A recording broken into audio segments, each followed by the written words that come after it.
Hola amigos de Constitucionalistas Mexicanos, bienvenidos a un video más. Mi nombre es Juan Carlos González Cancino y el día de hoy les voy a hablar de los límites materiales a la competencia de la Suprema Corte de Justicia. Vamos a empezar este video haciendo un análisis del artículo 94 de la Constitución. En este artículo, nuestra Constitución establece la competencia o prevé la institución jurídica de la jurisprudencia. Y vean aquí lo que dice. La ley fijará los términos en que sea obligatoria la jurisprudencia que establezcan los tribunales del Poder Judicial de la Federación sobre la interpretación de la Constitución y normas generales, así como los requisitos para su interrupción. De una lectura aislada de este precepto constitucional, podríamos inferir que no existe limitación alguna en términos materiales respecto de estas normas. ¿Qué quiero decir con ello? Que no existen normas que estén excluidas de esta facultad de emitir jurisprudencia, pero vamos a ir viendo más adelante que esto no es así. También quiero que vean el artículo 105 de la Constitución.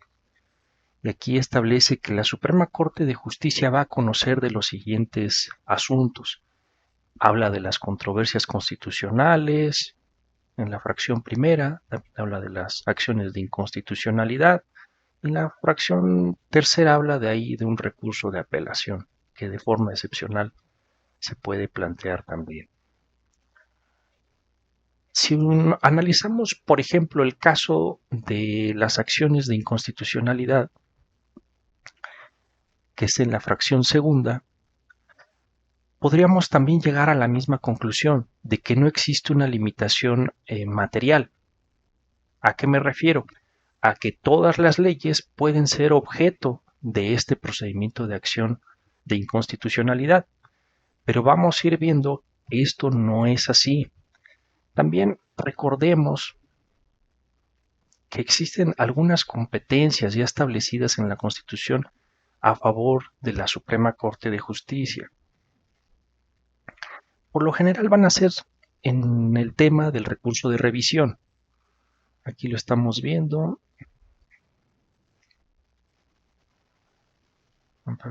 Aquí una facultad de atracción. Pero básicamente la competencia de la Corte va a estar agotada a los temas del recurso de revisión.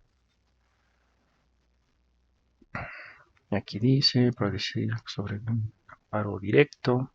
Recuerden que el amparo directo, por regla general, según lo dispuesto por nuestra Constitución, es de una instancia y excepcionalmente se va a admitir el recurso de revisión, sin perjuicio de las violaciones que hace eso al principio de doble conformidad, pero pues bueno, eso es materia de otro video. Bueno, ¿qué hemos visto hasta ahora? Hemos visto el artículo 94 que habla de la jurisprudencia. Vimos que no hay una restricción material para esa facultad de emitir jurisprudencia. La Constitución básicamente habla de que se puede emitir jurisprudencia a partir de una interpretación que se haga de la Constitución o de cualquier norma de carácter general. En el artículo 105, que vimos el tema de las controversias y de las acciones de inconstitucionalidad, tampoco vimos una restricción de carácter material. Si nos quedamos con esos artículos, pues podríamos inferir que no existe esa limitación material.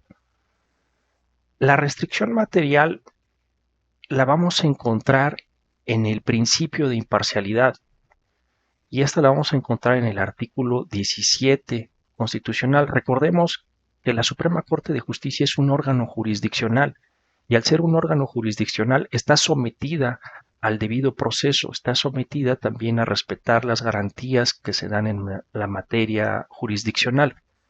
Y aquí vemos que el artículo 17 nos dice que toda persona tiene derecho a que se le administre justicia por tribunales que estarán expeditos para impartirla en los plazos y términos que fijen las leyes, emitiendo sus resoluciones de manera pronta, completa e imparcial. Aquí ya encontramos una limitación material a la competencia de la Suprema Corte de Justicia y les voy a poner algunos casos. La Suprema Corte de Justicia sacó una jurisprudencia. Prácticamente fue el pleno de la Suprema Corte de Justicia que dice: jurisprudencia de la Suprema Corte de Justicia no es susceptible de someterse a control de constitucionalidad o convencionalidad ex oficio por órganos de menor jerarquía. Uno podría decir, pues bueno, está privilegiando la seguridad jurídica, pues sí, ese es el discurso que nos tratan de vender los ministros de la Suprema Corte de Justicia, pero aquí hay un flagrante caso de violación al principio de imparcialidad, porque si se fijan, la Suprema Corte de Justicia se está pronunciando respecto de la constitucionalidad de sus propios actos. En otras palabras, es juez y parte. Está violando el artículo 17 constitucional que establece el principio de imparcialidad en la administración de justicia. ¿Qué quiere decir esto? Que materialmente la Suprema Corte de Justicia no puede realizar estos pronunciamientos sin violar el artículo 17 constitucional. En otras palabras, esta jurisprudencia es inconstitucional por violar el principio de imparcialidad. Y aquí encontramos una restricción de carácter material a la competencia de la Suprema Corte de Justicia en el aspecto o acotada, o como estamos hablando de la competencia que tiene en virtud del artículo 94 constitucional para emitir jurisprudencia. Este es un primer caso. Les he preparado otro, que estamos aquí enfrente de la Ley Nacional de Extinción de Dominio. Esta ley fue motivo de una acción de inconstitucionalidad promovida por la CNDH. Cosa muy rara que haya promovido eso, pero lo promovió.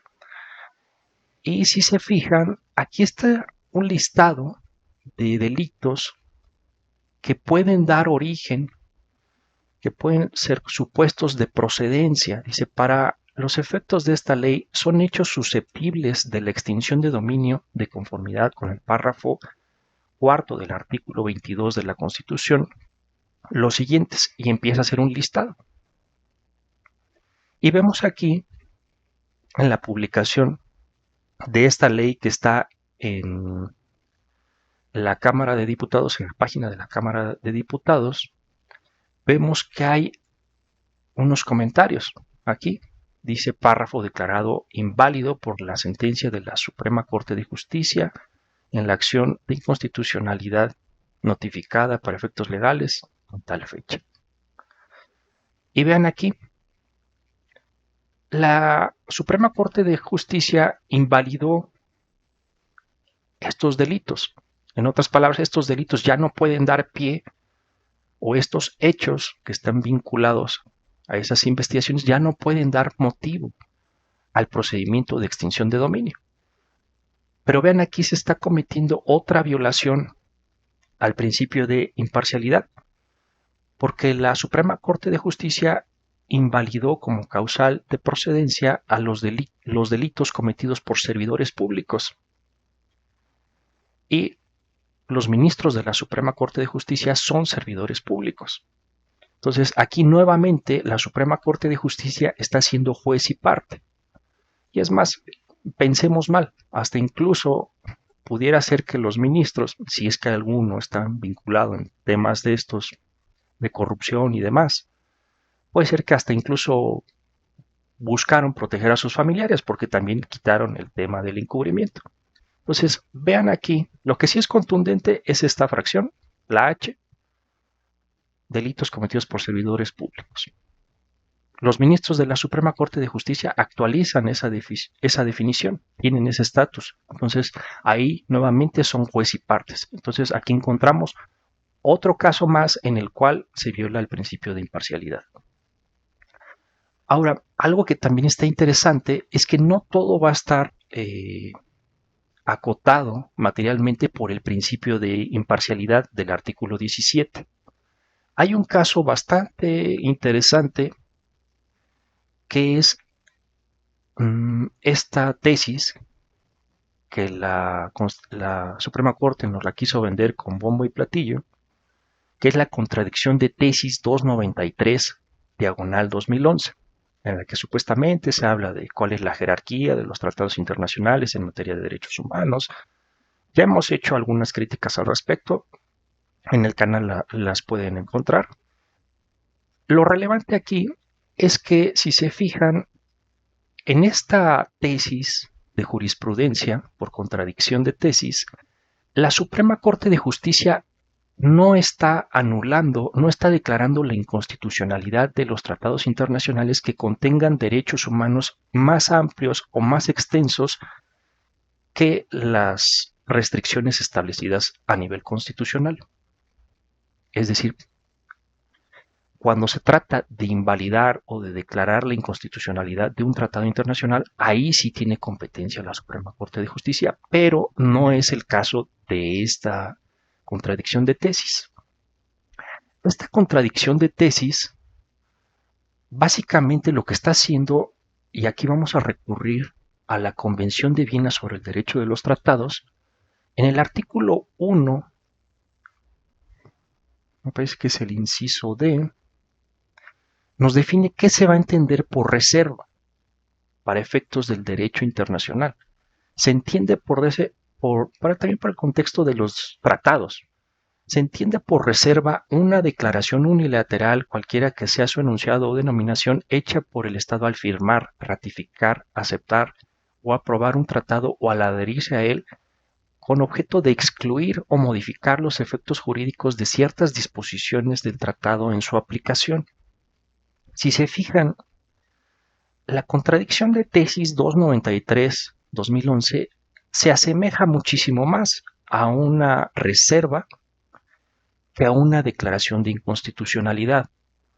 Entonces, si es así, la Suprema Corte de Justicia está invadiendo competencias que están asignadas al Ejecutivo Federal y al Senado de la República por tratarse de la materia de política exterior.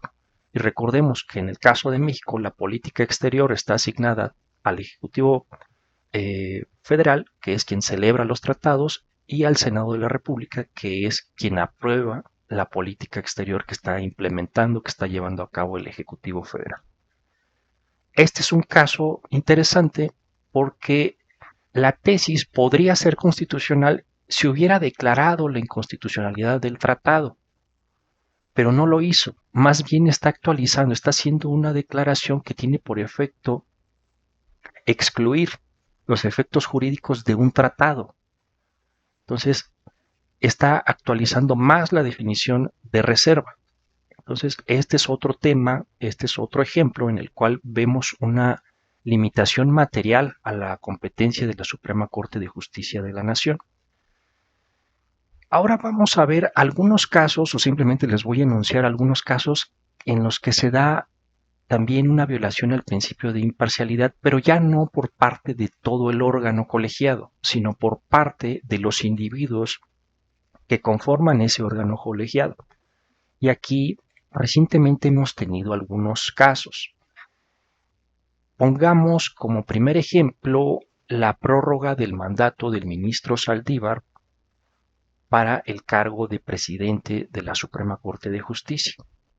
Independientemente de cuál haya sido el sentido del voto del ministro Saldívar en esa resolución, el ministro debió excusarse, porque si no está violando el principio de imparcialidad. Ya hemos visto que la Suprema Corte de Justicia tiende mucho a ser juez y parte, ya lo vimos aquí cuando están diciendo que no es susceptible de someterse a control de constitucionalidad ni de convencionalidad su jurisprudencia, pues ahí nos está dando a tole con el dedo, porque prácticamente lo que está haciendo es acaparar poder y está violando de manera flagrante el principio de imparcialidad. Algo similar sucedió en ese caso del ministro Saldívar. Si bien es cierto, él se pronunció respecto de la inconstitucionalidad de esa prórroga, con independencia de eso, la violación está presente porque hay una violación al principio de imparcialidad. Otro caso que también fue reciente es cuando la Suprema Corte de Justicia analizó la constitucionalidad de la pregunta objeto materia de la consulta popular. En ese caso, si se fijan, habían varios ministros en cuya designación como ministros de la Suprema Corte de Justicia habían participado los presidentes a los que supuestamente se quería enjuiciar. Entonces, esos ministros de alguna manera le deben el cargo que tienen como ministros de la Suprema Corte de Justicia a esas personas que estaban buscando ser enjuiciadas. Ahí nuevamente hay un conflicto de interés. Y esto, si bien es cierto, no se da a nivel órgano jurisdiccional, sí se da respecto de ciertos ministros de la Suprema Corte de Justicia.